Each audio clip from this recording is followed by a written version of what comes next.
I used to think marriage was all about love, trust, and putting in effort. That's what I believed when I married Grace 7 years ago. I wasn't perfect, but I was committed. I worked hard, made sure the bills were paid, and always put her needs ahead of mine. But slowly, things began to change. It was subtle at first, so much that I overlooked it. At first, it was small things. Grace stopped greeting me when I came home, stopped texting me during the day like she used to. I told myself she was just tired, maybe overwhelmed by work. But even at home, it felt like I wasn't really there anymore. She barely looked at me or spoke to me. Nights that used to be filled with conversation and laughter turned into her sitting on the couch, scrolling through her phone or retreating to the bedroom early. The connection we once had, the intimacy, seemed to disappear like a candle snuffed out by the wind. I tried to be patient. I kept asking her, "Is everything okay?" But her answer was always the same. "I'm fine."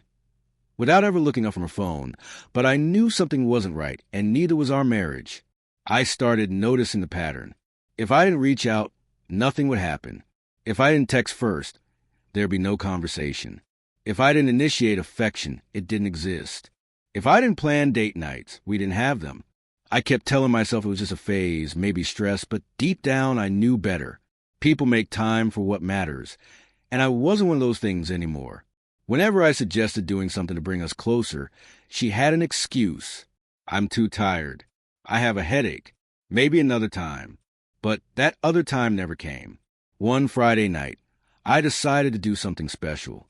I left work early, went to the store, and bought everything I needed to make her favorite meal. Pasta with homemade sauce, garlic bread on the side, and a nice bottle of wine. I set the table, dimmed the lights, and even lit a few candles, just like I used to when we were newlyweds. I waited, hoping tonight would be different. She came in around 7 o'clock p.m., tossed her bag onto the chair, and barely glanced at me when I greeted her. "Hey," she muttered. I smiled, trying to keep the mood light, but her eyes flickered to the table, to the meal I had spent hours preparing. She didn't smile, didn't look touched or happy. "I already ate," she said as she slipped off her shoes. My chest tightened. "You already ate?" I asked quietly. "Yeah, I grabbed something with the girls after work," she replied before walking over to the couch, sitting down, and pulling out her phone like I wasn't even there. I sat across from her, waiting, hoping she'd notice the disappointment on my face, at least acknowledge the effort I put in, but she didn't. She just kept scrolling, her face lit by the phone screen, completely detached. After a few minutes, I finally spoke. "Grace," I said. She didn't look up. "Are we okay?" She sighed like I was wasting her time. "Justin, why you keep asking me that?" "Because we don't talk anymore," I replied. "Because you don't even look at me the way you used to." She rolled her eyes. "I'm just tired. Not everything has to be some big problem." I wanted to believe her. I wanted to convince myself that maybe she was really just tired. But deep down, I knew she wasn't tired. She just wasn't interested anymore. I kept trying to ignore it, convincing myself that every couple goes through rough patches, and that she'd eventually snap out of it. But the truth was, I was living with a stranger. She wasn't my wife anymore, at least not the person I married. She was just someone who lived in the same house as me, barely acknowledging my presence.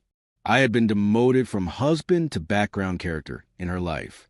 Then one night, things hit their breaking point. We had dinner, or at least I did. Grace barely touched her food, still glued to her phone. Afterward, I cleaned up.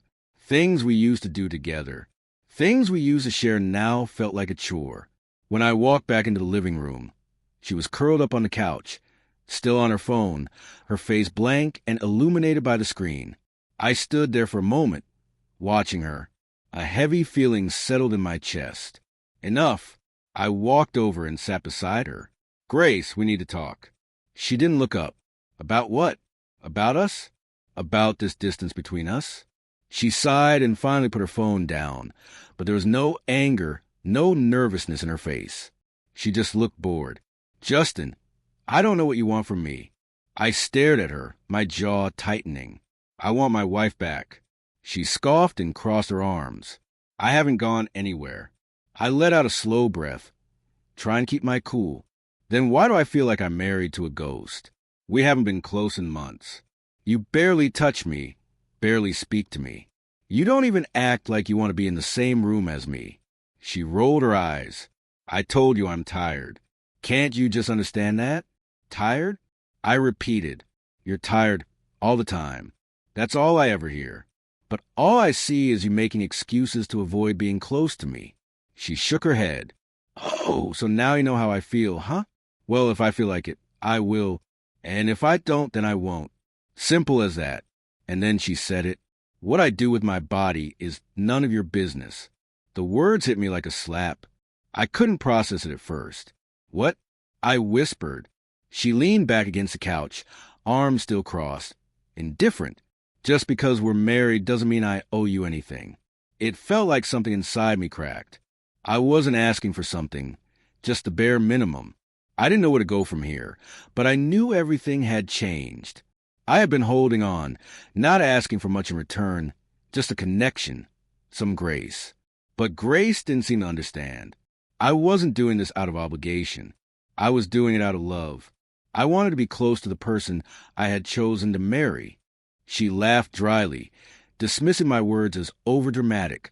Not everything has to be about you, Justin, she said, her voice cold. In that moment, a suffocating silence spread between us. And I knew I was the only one still holding on, and that was the moment I let go. I looked at her, the woman I had loved, the woman I had built a life with, and all I could see was someone who had checked out long before this conversation. I had spent months begging for affection, making excuses for her distance, convincing myself that if I just waited, if I worked harder, she would come back to me. But now I realized the truth. She had already left. She had been waiting for me to catch up. Something inside me shifted, a weight lifting from my shoulders. I wasn't angry. I wasn't heartbroken. I wasn't even sad. I was just done. I stood up and Grace frowned. What does that mean? She asked. I grabbed my jacket and slid it on. It means I hear you loud and clear. Her laugh was dry, almost amused. So what? You're leaving? I didn't raise my voice or try to make a dramatic exit. I just walked out, and for the first time in a long time, I felt free. That night, I checked into a hotel. I didn't know where else to go.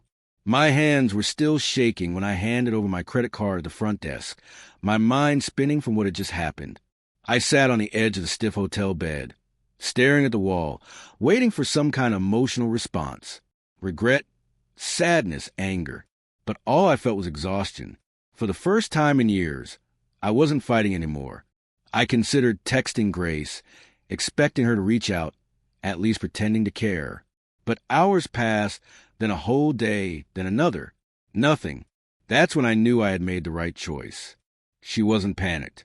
She wasn't devastated. She wasn't even curious about where I was.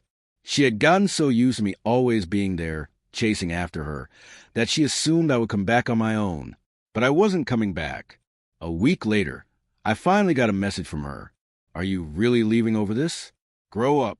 I stared at the screen, rereading the words, waiting for some emotion to hit me. But there was nothing. That was all I needed to know. The next day, I filed for divorce. At first, she didn't take it seriously. She thought I was bluffing, trying to teach her some kind of lesson. But when the papers arrived, the reality hit her. That's when the calls started. Texts, late-night voicemails, all filled with her tearful voice begging me to reconsider. Justin, please. I didn't mean it. I'll do better. We can fix this. You can't just throw this away. But she was wrong. I hadn't thrown anything away. She had a long time ago. She begged me to reconsider. But I had already given her every chance to fix things when it still mattered. Love isn't just words. It's actions. And her actions had shown me where I stood. I wasn't her husband anymore. I was just someone she had gotten used to, someone she assumed would always be there, no matter how little effort she put in. So I let go. I moved forward piece by piece. Some nights were harder than others. There were moments when I found myself reaching for my phone, tempted to fall into old habits. But then I remembered the way she had looked at me that night on the couch. Her complete lack of emotion when she told me that my feelings didn't matter. That wasn't something you say to someone you love. That was something you say when you've already stopped caring. A few months later, the divorce was finalized. Signing the papers felt surreal. I had expected to feel regret, maybe a sense of loss, but when I slid the documents across the table and placed my pen down, all I felt was relief. I was free. With that chapter of my life closed, I began rebuilding. I focused on work, spent more time with friends, and even picked up some old hobbies I had abandoned during my marriage. And then I met Maria. Maria was everything Grace wasn't. Where Grace had been distant, Maria was present. Where Grace had been indifferent, Maria made me feel seen. We met by chance, and before I knew it, we were spending more time together. Our conversations turned into dates, and those dates led to something I hadn't felt in years. Happiness. For the first time in a long time, I wasn't just existing, I was living. Then one evening, Grace showed up. It was late, just past 8 p.m., when I heard the knock on my door. I hesitated before opening it, expecting maybe a neighbor or a delivery I had forgotten about. But when I swung the door open, there she was, Grace.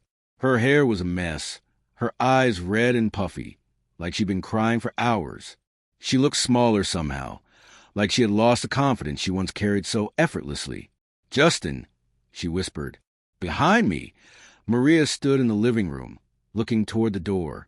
Grace's eyes flickered to her, then back to me, her face twisted in anger. Who the hell is she? I sighed, already exhausted by the situation. This is Maria, my girlfriend. Grace's mouth opened and closed. Then she let out a bitter laugh. "Wow," she scoffed, shaking her head. "You really moved on that fast. Grace, why are you here?" I asked, my patience thinning. She ran a hand through her hair, her expression shifting from anger to something more fragile. "I tried dating," she admitted. "I tried moving on, but nothing lasted. And now I realize it was always you. It was always supposed to be you." I swallowed, feeling a strange mix of pity, maybe frustration, but no love. That part of me had died the night she told me my feelings didn't matter. "It's too late, Grace," I said evenly. "I begged you to care when it mattered. I fought for us, and you didn't. Now you want to come back because you're lonely, because dating didn't work out for you." Her face twisted in anger. "I can't believe you're doing this to me," she snapped. "After everything we've been through." "No, Grace," I said, my voice firm. "After everything I've been through." She stood there breathing heavily, her fists clenched at her sides. "You think she's different?" Grace scoffed. "She'll walk away just like I did, just like they all do." Maria didn't flinch. She simply slipped her hand into mine, standing by my side. Grace's expression shattered. She had expected me to let her back in. She had expected the old Justin, the one who always forgave, always waited, always stayed. But that man was gone. "We're over, Grace," I said. "Finally. Don't come back here again." She stood there for a moment longer, her mouth slightly open as if she wanted to argue, but then without another word, she turned and walked away. I closed the door and locked it behind her. Maria squeezed my hand. "Are you okay?" she asked softly. I turned to her, and for the first time in a long time, I smiled. "Yeah," I said, "I really am. And I meant it.